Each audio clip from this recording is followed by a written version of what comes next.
Hello, hi. This is another tutorial on how to do silk painting.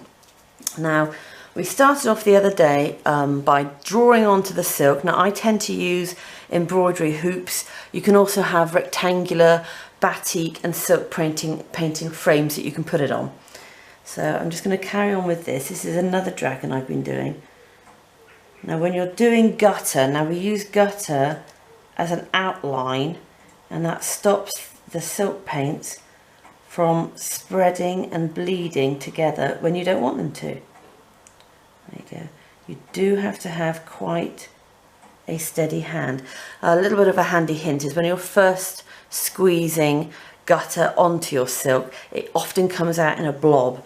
So just in case, it's often handy to start in the corner sometimes. There we go. A steady pressure. Tricky to do. I've got 4 dogs, so if they move your hand, I'm afraid that can be a problem. There you go. Now you can get all sorts of different types of Gutta. You can have them in applicator bottles with a metal nozzle. I tend to use mine directly from this little tube. Another handy thing to think about is also the type. Now, in my experience, the best kind of Gutta as well as silk paints tends to be PBO. In fact, I'm using a PBO Gutta here, and a lot of the silk paints I use are PBO Setter Silk. But I often do like to try different brands. Interestingly enough, a brand I bought recently, which I'd never used before, is Warmeek. Much cheaper, yes, but you pay for what you get. If I show you an example, this is the dragon I was doing the other day, and this is with our PBO Gutta, and you can see you can get really nice fine lines on it. It's easy to draw with, and it's a nice solid concentrated colour.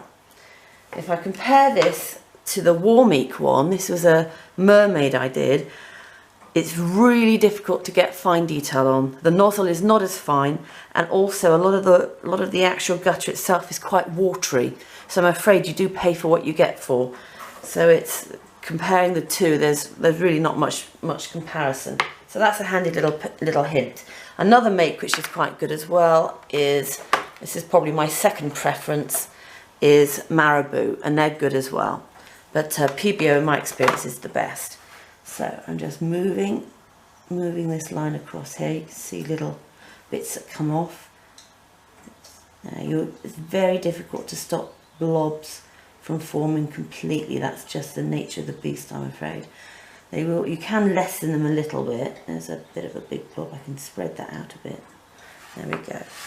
And you can actually get remarkable details with this. Now, a lot of people use silk paints to do large silk canvases with. I prefer to do smaller stuff. But you can start to see the dragon starting to take shape. Do a little curl there. Do a little bit more. Often moving the silk round helps as well.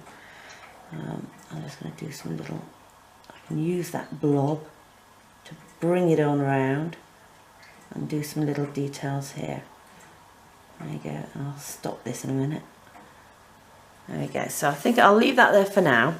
You do need to let the Gutta dry. It takes about 8 hours.